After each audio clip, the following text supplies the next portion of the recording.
I think there's two types of negotiations, right? There is a one-time sale. You're in a foreign country, you're at a flea market, you're trying to buy a rug, and once you buy the rug, you're never going to see this person again. And you're just trying to get the best price, right? And that is not the vast majority of negotiations we do. I'm Stan Christensen, and this is All Things Negotiation. Today on the podcast, my guest is Tien Tzuo. Tien is CEO of a company called Zuora, which is a very successful software company, really the backbone of the subscription economy. Many of the big companies use it, and it's just been an amazing juggernaut of a company. Today in the podcast, we discuss starting that company. We discuss his early days at Salesforce.com. He was one of the first 10 employees there. We talk about negotiating with employees. We talk about negotiating with investors, and just have a really rich conversation. I think you'll enjoy it. So welcome to the podcast, Tien Tzuo. Thanks, Dan. Great to be here. Yeah, I'm so excited for this conversation. You've had such an interesting career. We're going to talk a lot about your current company, Zuora. But before you do that, you did a lot of sales early in your career. One of the things I talk to young people about is sales is often the best school for learning negotiation and how to navigate large companies, because if you're selling enterprise into a big company, you learn a lot about negotiation. How did that impact your long-term career, having done a lot of sales early on? Oh, I think it was totally impactful. I was an engineering major, right? I did a lot of programming the first year or two out of school, working at Oracle. And when the sales team came to me and said, "Hey, we would like you to join," at the time I was like, "Well, why would I want to do sales?" Right? I'm visualizing sales as probably a used car salesman. The VP I interviewed with years and years later, she says, "Oh, you looked at the job with so much disdain." But I found myself really, navigating large organizations. Doing a lot of presentations, getting out of my shell, right? I'm not in front of a computer anymore, but I'm holding presentations to VPs and all sorts of types, right? VPs in this was with the telephone company, so the engineering network division, the sales division, the IT division, and it was just a fantastic experience. And then not only that, just understanding how organizations make decisions. And, now that you understand it, like any decision, it's very rare that a decision is an isolated decision. Even if you're selling to somebody, usually, they've got to be accountable, right? They're accountable to their boss, they're accountable to their spouse, they're accountable to their kids, right? They want to be able to tell their friends, why they purchased this phone or purchased this car. And so understanding that dynamic and understanding that people always exist, their decisions in a organizational context, and then being able to navigate that organizational context was really important learning.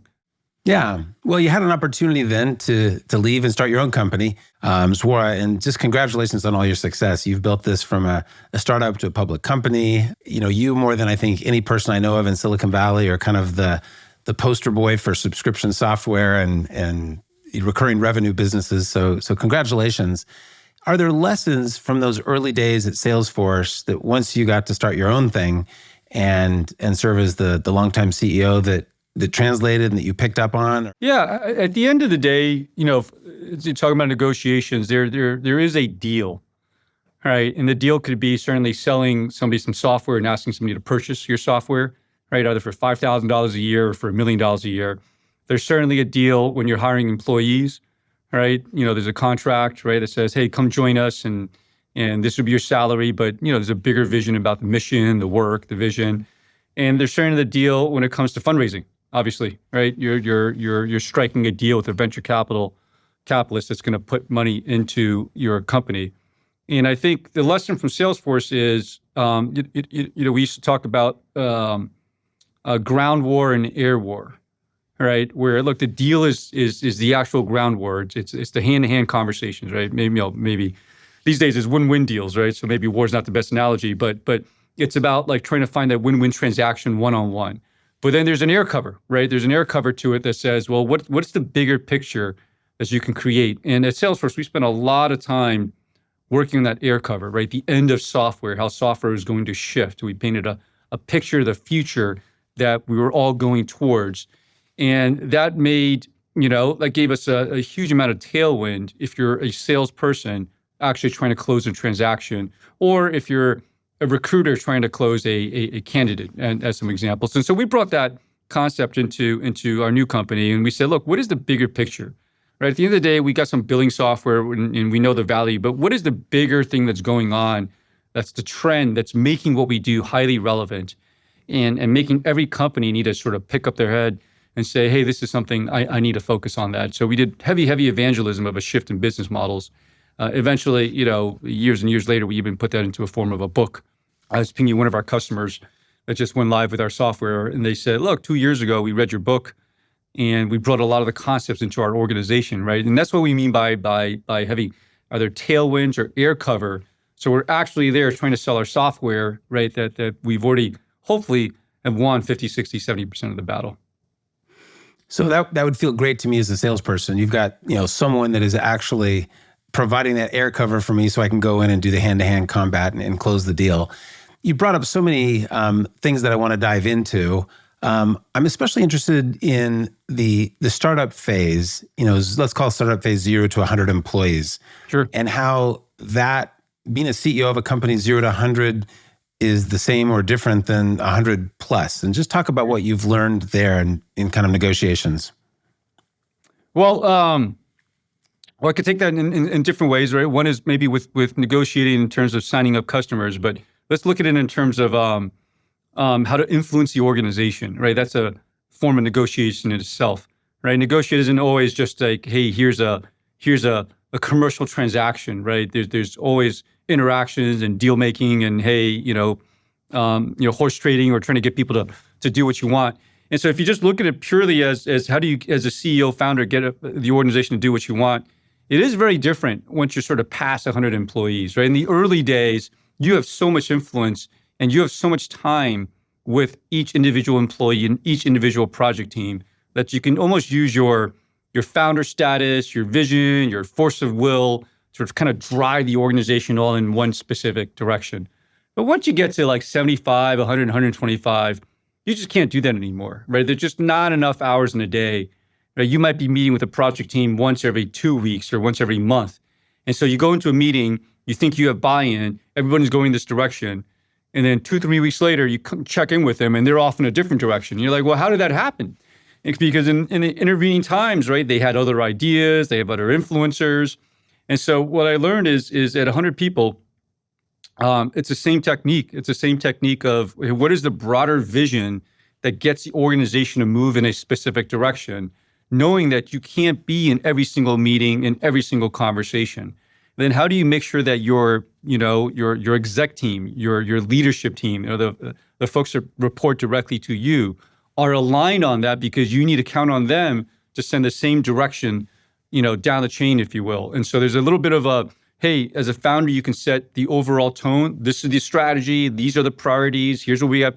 And just hit that drumbeat over and over and over again. And to make sure your leadership team is driving that down. If you don't do that well, then your company often just devolves into, what can feel like chaos because everybody winds up being scattered in different directions. So you succeeded at both. You succeeded at the up to 100 people. And how many folks do you have now at Zuora? We have about 1,500. 1,500. And so what do you think helped you? Because a lot of people can't make that transition from kind of startup CEO to public company CEO. Did you have coaching? Was it your natural abilities? What do you think was your secret to having been successful at both roles?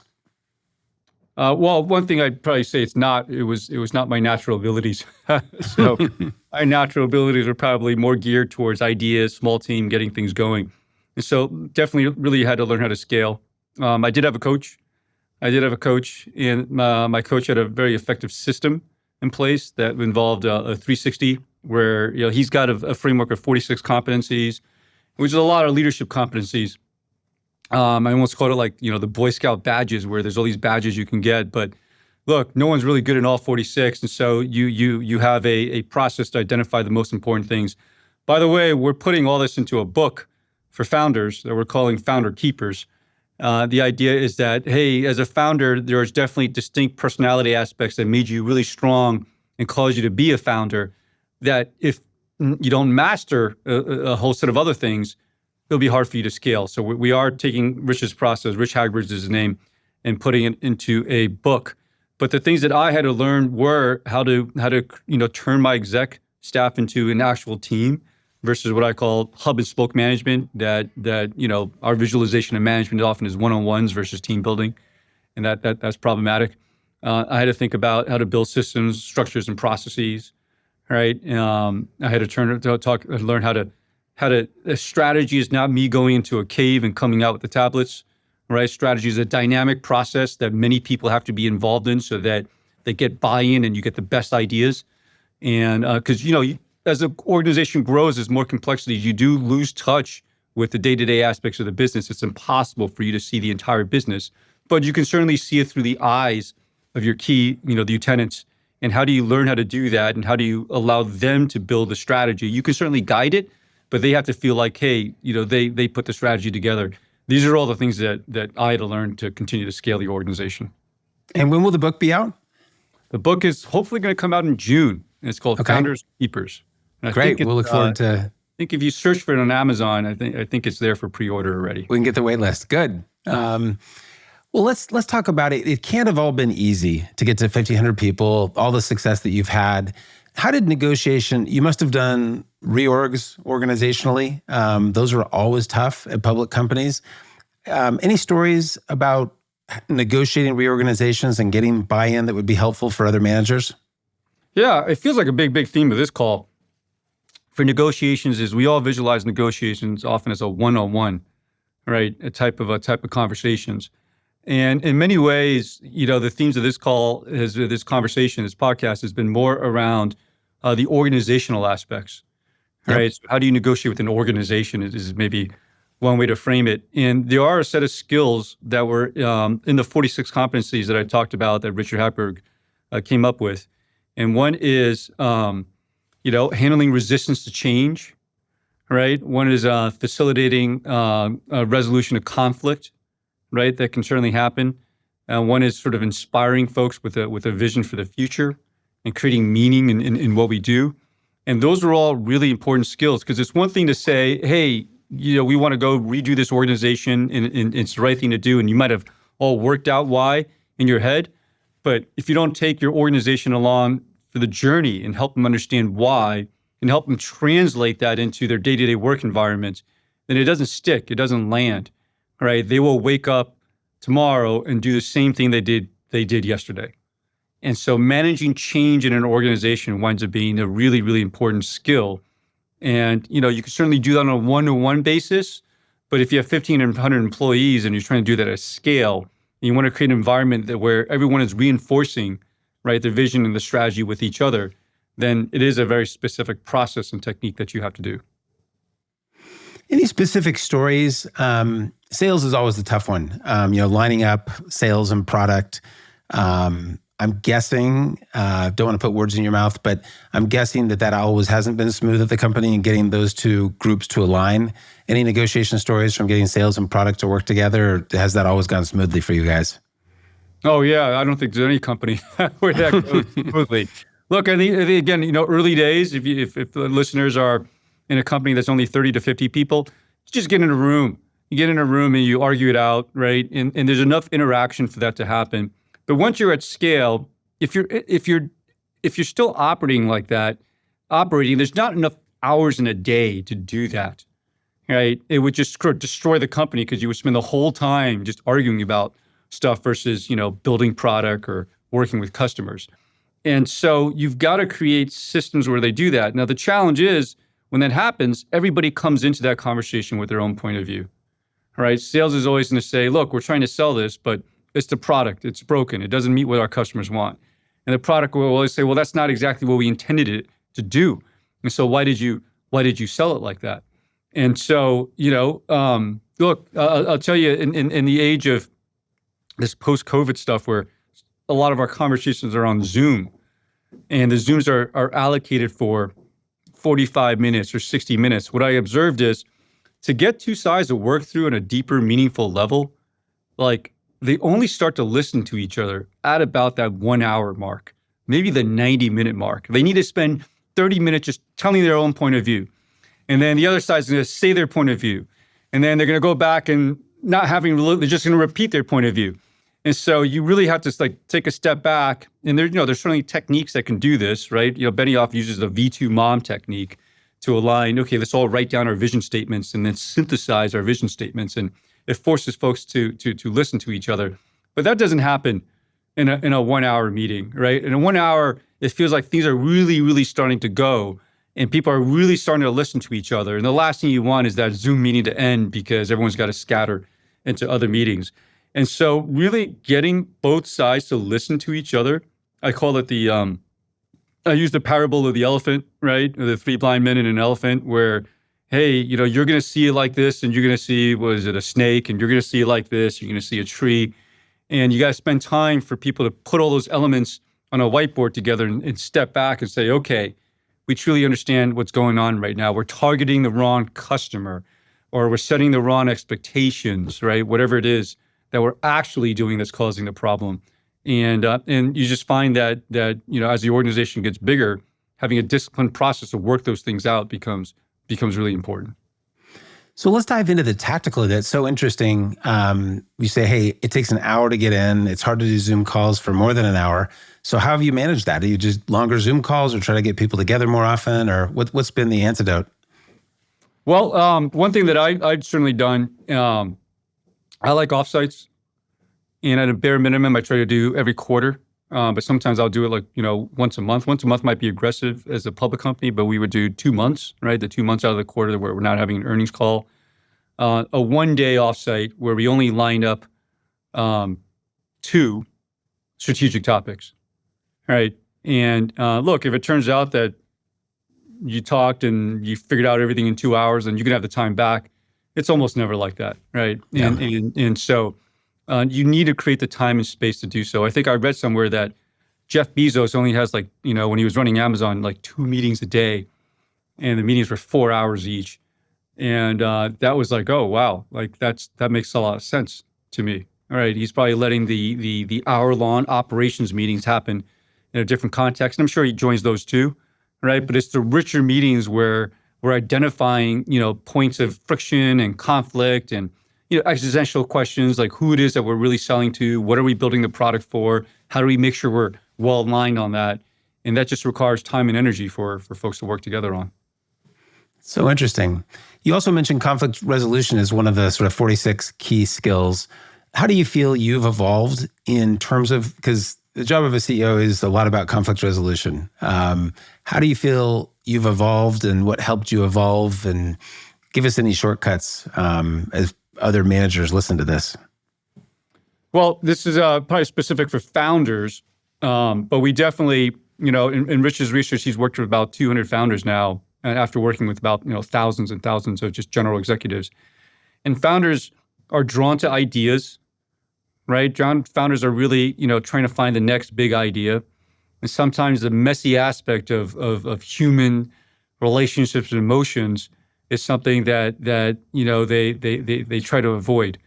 And so it's strange. We see a paradox where founders can be so forceful and assertive when it comes to their vision, but actually be quite conflict averse when it comes to helping two sides see each other. And so really recognizing that and overcoming it, trying to reframe conflict. One of the big pivot points for me was reading the 5 Dysfunctions of Team book.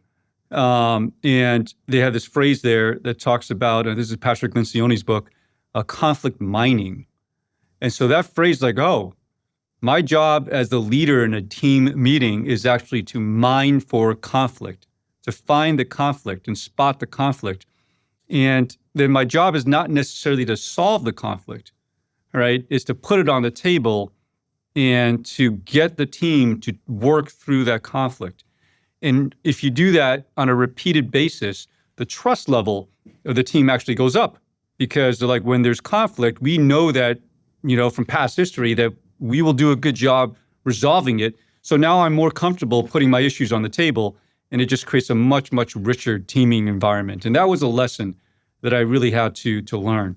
In contrast, I had an executive, a leader, and then I could see, sometimes it's easier to sort of see mistakes when other people are doing it than reflect back on whether you're doing it. And the way he would deal with conflict was very one-on-one. He would go with people in different rooms and try to resolve the conflict almost by like being a negotiator in between the two sides versus forcing the two sides to come together.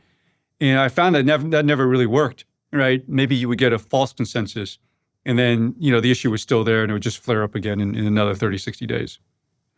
Yeah, I really agree with you that often founders and some non-founder CEOs tend to be better at advocating for positions and advocating their vision than inquiring and understanding and listening.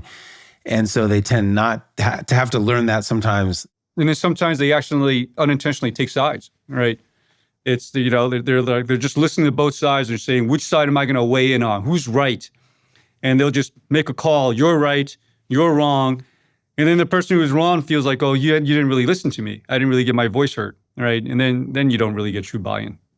Yeah, I think, if we're going to attach that to conflict resolution language, we'd say they tend to arbitrate disputes and decide as opposed to facilitate, say, a sales guy and a product guy together coming to an answer. And so I think that's skill. Yeah, learning to facilitate. So like once I learned that, I went through a period of a few weeks where I said, look, is it possible? It turns out the answer is no, right? But you try. Is it possible for me to go into a team meeting and only ask questions? Like I'm not allowed to do anything except ask questions. And that forced, and look, it's not possible, right? Because you start weird, but forcing yourself to think about that really puts you in a position of a facilitator versus trying to weigh in on any, hold back your opinions, ask questions, get people to answer questions and see if they can see each other's sides. Yeah. That so aligns with what I teach. I think that often it even makes sense, and I advise people to sometimes have the facilitator not be the CEO, because sometimes just the very act of trying to facilitate can push you into taking sides. Is that your experience? Absolutely true. So you decide up front, if it's like, this is something I have a strong opinions about, then give up the role of facilitator and then signal that I am just a participant and I'm an equal participant to everybody, right? And look, obviously you're the CEO, and so you're going to need to be careful about that. So, but you can model that says, look, this is just my opinion, and let me put it out there, let me put that aside, and let me spend time understanding your opinion, and let me play back to you what I heard from you to show that I've really heard. And modeling that behavior as a participant and empowering the facilitator to help you do that is a really, really important technique as well. That's excellent. Let's turn to hiring and firing and just employee-related negotiations. You'd alluded to this before, and I want to dive into it a little bit. So what are your philosophies or developments around how you either hire or let people go and how you negotiate those relationships frequently? Well, I think one of the big lessons in negotiations is you really have to take the time out to understand the other side, right? And so ultimately, what do people want in a job? And different people will want different things, right? And how do you match that to what you have to offer, right? And ultimately people want self-actualization, development. They want meaning, right? They want to attach themselves to something where it feels like a good mission, a good vision. Not everybody does, right? Some people, if they simply want a 9-to-5 job that pays the bills, right? There's lots of other jobs out there that are like that, and that might not be, the type of person that you want. Or maybe it's different roles. In some roles, it's perfectly okay to have that. In other roles, you're looking for something deeper, right? You want somebody to sort of break through on a new idea. And so it really starts with that, and then it starts with, hey, if that match one day no longer is there, that's okay, right? That's okay, and to have upfront, honest conversations about that. And to work it all through, right? And it could be, take 3 months off and have more of a, special projects role and float a little bit, right? And during that time, look, if you want to go look elsewhere, you should, right? You should. And if you find something that excites you outside, that's okay. But if you find then something that excites you inside that allows you to mentally re-engage in a mission, then that would be obviously great. And so just navigating the ebbs and flows of the match between what a person really wants, right, in their life and their career and what the company has to offer, and understanding that it's always about finding a match between those two things. That's as generically as I can say it. And then again, if there's not a match, it's okay. And then when you have that environment, we have a lot of what we call boomerangs, right? Folks that will do a stint outside the company, but remember how great it was. And one day the match is back there and we'll bring them back into the organization. It's funny when you say that, I think of lots of people. I made many management mistakes as I was leading organizations. And one of them was to try to talk people into staying in a job. I just remember like it was yesterday, certain employees leaving and me thinking, you're going to be a boomerang. You're going to be back here. It's going to seem great out there, but you're going to come back. And I actually regret some of that. I feel like I tried too hard to get people to stay and use my powers of persuasion and influence to get them to stay when that probably wasn't good for them or the organization. Did you ever find yourself falling in that trap? Oh, yeah. I mean, that's certainly a lesson that I would have learned the hard way, right, too. I mean, look, it's your company, it's your vision. And, when an employee rejects your vision or when a customer or prospect rejects it, it's hard not to take it personally, right? Because you're so convinced that this vision is the right vision, this is the future. And so, and I certainly had to overcome that. I remember being in lots of conversations, right? There's one that just jumps out where I think I was in Asia. And so, I was just time zone wise, I think it was my family, they were asleep and I'm downstairs in the lobby in the dark, with a 3-hour phone call with someone trying to get them to stay. And I think in this case, they didn't stay. But like, even if they do, like you find that, they're not really committed and they wind up leaving anyway in like 3 to 6 months. And so I had to learn all that the hard way and then see it, right, in this more hopefully sophisticated way of saying, look, it doesn't have to be a perfect match. It's okay, right? You got to take the time out to understand what it is that they want in their life and their career. And there might be better options out there for them in this period of time. Yeah. It sounds like we both, at least speaking for myself, I just feel like I took it too personally. I took it as a referendum on my management style or my company. And often it's not personal. And there are other jobs for people. Yeah, absolutely. That's true. So now, jumping forward, you go public. You're a public company. And when did that happen? What year are we talking about when we went public in 2018. And what's different about running a public company from a private company in terms of constituents that you negotiate with, your day-to-day? I've talked to a lot of people about that transition, and it's never as easy as people think it's going to be. Was that the case for you? Again, the principle I think you go back to is, what does a person want on the other side, right? What is the environment they exist in? What is, based on that environment, what numbers do they need to show, or what success do they need to show? What mission are they trying to accomplish? And taking the time to really understand that, and whether you're in venture, right, where you're looking for big bets and, you put 10 bets down and you're looking for the big home runs. As a public investor, they're measured quarter to quarter, sometimes even more often. And they're measured against a benchmark, right, which is a Russell 3000 or the S&P 500 or whatever it happens to be. And you just got to understand, right, that's their environment, and they're going to make choices in that environment. And so you might have a whole bunch of things that you totally believe in that will deliver value to the company a year, 2 years, 3 years from now. And it's not like they don't want to hear the vision. They certainly do want to hear the vision, but they've got to make day-to-day choices as to where they're going to put their money in a way that, is going to outperform the benchmarks they're measured against. And understanding that and showing that, hey, this is how we're going to help you accomplish your goals. Yeah. Most of my work, particularly when I worked in investment banking, was with private companies. And so you'd have venture or growth stage equity, people evaluating these companies, and they were doing it from the inside. And so they really get into the details. And I'm guessing, and I'd love your perspective on, as a public investor, I mean, you're not necessarily talking to the retail investors, but you're talking to people representing retail investors.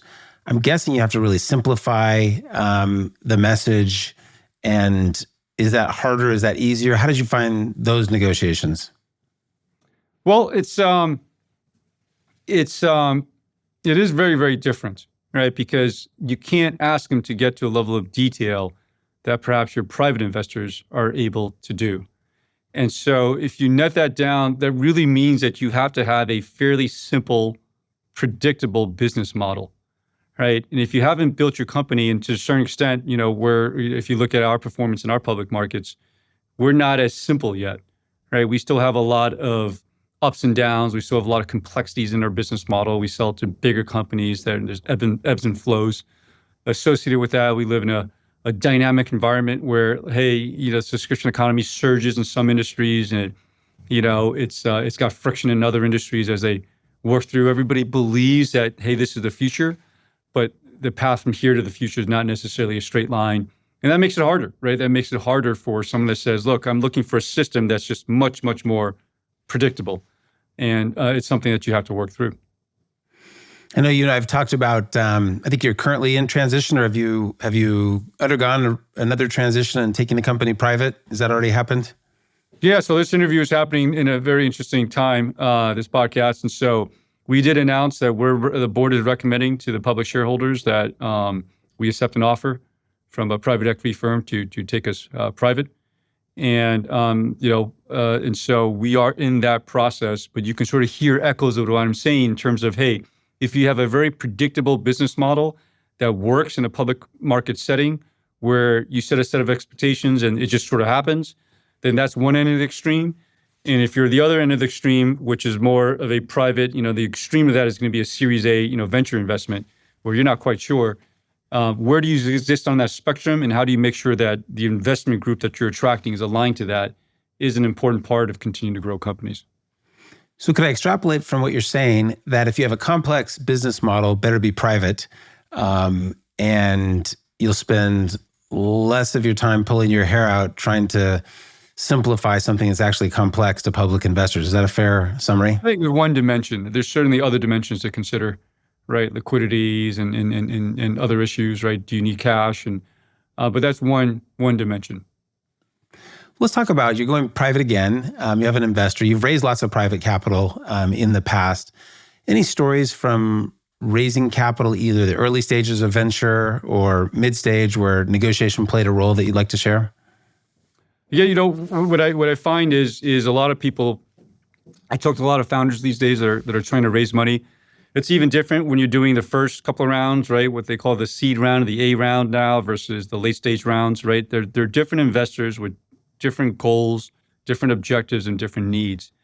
And what I find is founders don't spend enough time asking questions around those things, right? What are your expectations in timing and return? What does your firm look like, right? Getting a sense of, if you're always dealing with a person at the end of the day, a partner, if you will. Where does that partner sit inside the team, right? The other partners, are they a junior member? Are they a more senior member? Do they just come off of some amazing successes, which means they've got a lot of runway and trust? Or do they have a couple of tough bets, right, that didn't quite work out, which means the scrutiny is higher, and their appetite for risk is going to be lower, right? Really understanding all those dynamics is important. Because at the end of the day, this investor, anybody has a set of choices, right? In negotiations, is understanding everybody has a set of choices. What are the choices that they have, and what's influencing them around which choice to make? And for a venture investor, they only have so many bullets, if you will, right? They can only sit on 10 boards. They can only make 10 investments over the life of a fund, each individual GP. And so they've got to ask themselves, why this one? Right, and until you can work out a clear rationale of why this one versus like any other investments, then it's hard, right? Then it's just chance, right? And then it's just like, hey, you don't really know what happened, you don't really know what's going on, and maybe they'll invest in you, and maybe they won't. So it sounds like what you're saying is entrepreneurs should get good at interviewing the investor and turning the tables a little bit. There's this dynamic, and it's probably been true for thousands of years, where capital has the power in negotiation. But I find these days, especially with so much capital directed towards early stage companies, often the entrepreneurs have the leverage. I know when you were early, I think, correct me if I'm wrong, I think your early round was maybe benchmark capital, and then you brought in Redpoint in a subsequent round. Any stories about either why you selected those firms using what you've just told us, or things that people could benefit from those negotiation stories? Well, gosh, every fundraiser is an interesting story. I mean, Benchmark, to their credit, Peter Fenton there, in many ways, I had known my co-founders, but he reconnected us, and he definitely signaled that building was a really interesting idea. We still went through a fundraising cycle, and I remember going back to Peter and saying, hey, look, we're starting to get term sheets. He's like, what are you talking about? Like, I introduced you guys, get back in here. And he had us in that afternoon to talk to the partnership, and he moved really, really fast. And so that was great. The Redpoint one we did was interesting. I had gotten known Tim Haley, one of the partners over there.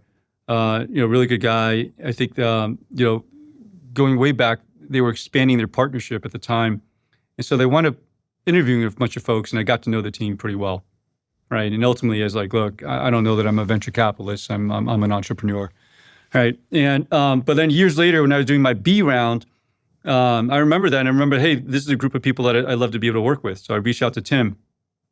Our timing wasn't great. So I think Tim was in Africa on a safari. And so he, brought me in to talk to the partnership, but he was on some satellite phone and didn't quite work. And I remember I'll call him out, Jeff Yang, we were wondering, like, did he wake up off the wrong side of the bed that day? He started asking all these weird questions, all these tough questions, and really put a negative tone on the whole meeting. And so we wound up going a different way for the Series B, which I was disappointed in. So we did the C round as a courtesy. I was like, hey, look, this is more of a growth round, Tim, and I know you're an early stage investor, but I just want to let you know this was happening. He's like, no, we have a growth fund. And so he said, okay, well, look, I really want to work with you. I've got these term sheets, and I'm only going to take a 10% discount off these term sheets to work with you. But my ask is like, hey, look, help me pre-sell the partnership this time. Right. And so I'm not walking into something. And we shook on it. And that's exactly what he did. I remember going into the meeting, and Jeff, who I got to know, he's a great guy. Jeff walked right up to me, shook my hand and set a really positive tone for the whole call. We described what we were doing. And look, at the end of the day, I hear what you say about capital having the power, but, two things, right? One is as an entrepreneur, you're not a commodity, right? Not that there aren't other entrepreneurs out there, but you're unique in who you are and what you're trying to do, right? Maybe there's 3 other companies like you, but they're not you. And so this is definitely more like a partnership where you want to really pick your partners carefully. And the relationship and the trust is really, really important. And having gone through that and worked through it, I knew that, hey, Tim was a person that, ups and downs to the company, that this is a person I can have honest conversations with, and we can get together and we can really problem solve together. And that's exactly. And then Tim remains on my board today, even after 6 years after we've gone public. That's a great story. I want to highlight 2 things. One is that the internal negotiations, so Redpoint in this case had an internal negotiation about whether to invest in you guys. Those are sometimes more difficult, in my experience, than the external negotiations. People assume, hey, we're all on the same team. So I guess my first question is, in your experience within your company, are the internal negotiations sometimes the tougher ones? Do you agree with that? Well, I think my lesson that I really learned by doing sales is that so much of the conversation is happening when you're not in the room. And I think that's what a lot of sales people miss and a lot of negotiations miss. You think you're negotiating with a person, but there's actually a group of people behind.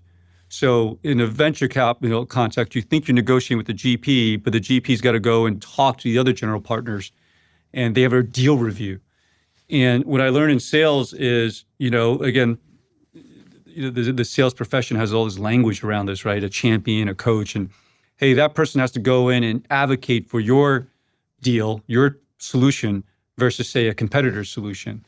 And what are they saying?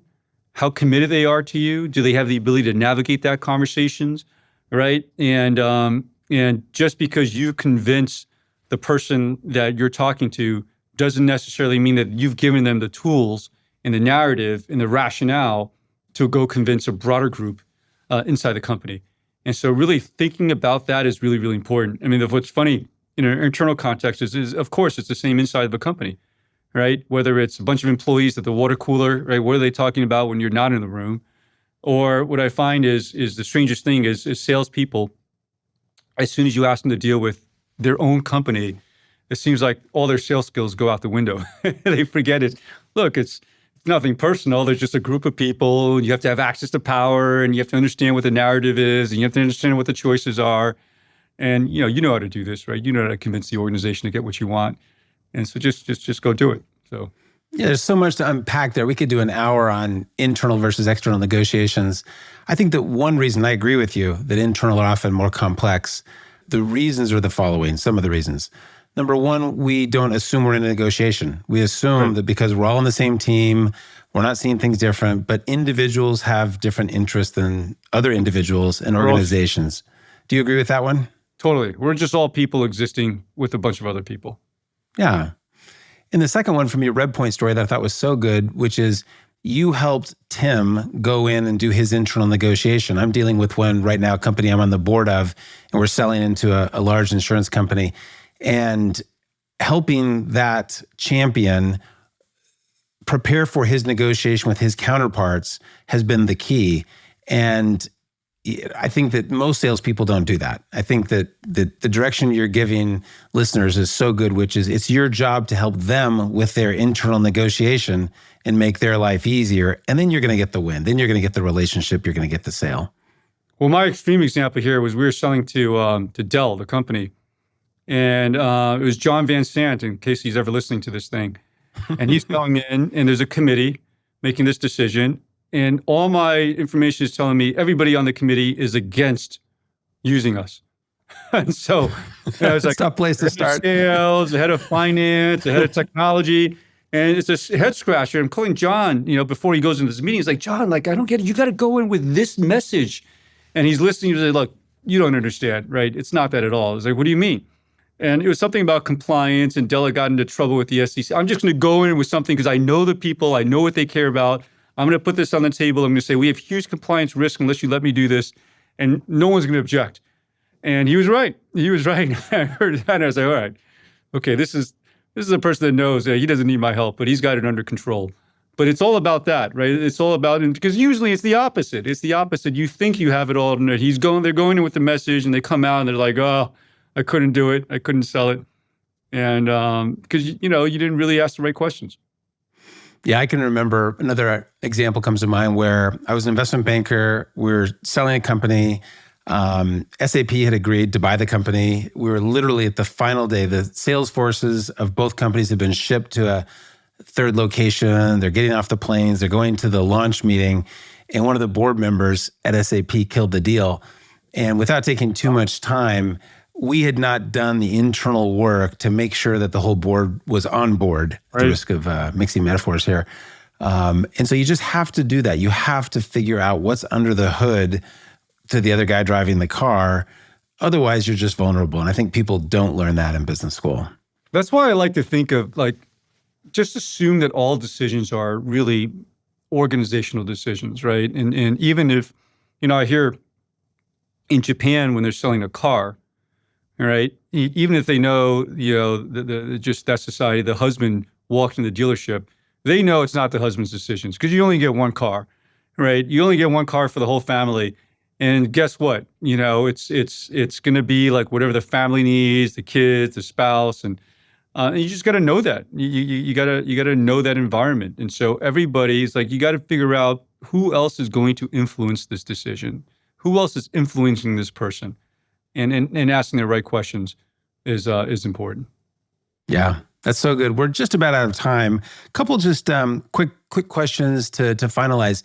Any broken negotiations or difficult people that you've had to deal with would be instructive for listeners? Lessons learned from a tough one? I remember once, and I just like to sort of see if you can transcend that, right? It's at the end of the day, recognizing that people are people. People are, by and large, good people, and they have their own incentive structures and understand, right, what's really driving them. And I think, the story I'll go to is I had we were trying to get a customer live, and my person on the project was really, really frustrated with the client, and I was like, how do I break this down? Because they were starting to get into conflict, and so I said, hey, is this somebody that you would let your brother date? And he's like, what are you asking that for? That's a pretty high bar. And I didn't really care what the answer was. I just wanted him to see this person as human. All right. And human with their own desires and their own needs, and just ask what they really want. Right. Because look, I think there's two types of negotiations, right? I think there is a one-time sale, right? You're in a foreign country, you're at a flea market, you're trying to buy a rug. And once you buy the rug, you're never going to see this person again. And you're just trying to get the best price, right? And that is not, that's not the vast majority of negotiations we do. And I don't even quite always enjoy those type of negotiations. I wouldn't say that I'm very good at it. I think what I'm better at is repeat interactions where you're trying to build trust and you're looking for win-win situations and you're trying to build a partnership going forward, right? And there's mutual accountability in whatever you decide to agree upon. And I think, those are the vast majority of negotiations that we're doing on a day-to-day basis. And so it's really, really important to see it that way and to say, look, at the end of the day, what I'm trying to do is build trust and build partnership and build a win-win going forward. Couldn't agree more with that. And ironically, since I teach negotiation, I feel like most people, I agree with you that the vast majority are repeat games. They're serial. You're going to be in relationship with people. Your reputation matters. Yet most training and most courses, when people think about negotiation, they think as if it's that one-off game, when in reality, that might be 1% of your negotiation. So everyone is geared up with the skills and the training for 1% of the time, and it fails 99% of the time. And so, if I were going to relabel my class at Stanford from what it's currently called, which is negotiation, I might call it more accurately relationship management. But probably nobody would sign up because negotiation sounds more interesting. Where would you point people if they said, gosh, I want to learn negotiation? And it could be either things that you've read, jobs that you've had, where you would steer young people to, what's the best school for negotiation? Well, I got an enormous amount out of the class at Stanford. Not just to plug your class or Stanford's class, right? But there is a formal language around. I still carry the vocabulary, right? The BATNAs, right? The best alternative to a non-negotiated agreement. To negotiated agreement, good. A plus there. Yeah, and to the other class was at the time, and this is going back, it was called non-markets, but really understanding that if there's a group of people, like how do you understand the votes everybody has and how the votes are going to really tilt, right? And really understand all this stuff in an organizational context. And there's plenty of just great concepts and great classes out there. But look, at the end of the day, the best way, and it's probably to your point why, I would encourage everybody, especially early on in their career, to go do a stint in sales, is just to go out and practice it, right? You've got to go out and practice it. So, doing a stint in sales, playing a lot of poker, maybe, I don't know if that's the best, right? Because that is a win-win, win-lose situation. Yeah, that's the 1%, the poker game. That's the 1%. I think sales is good. Sales is good. And,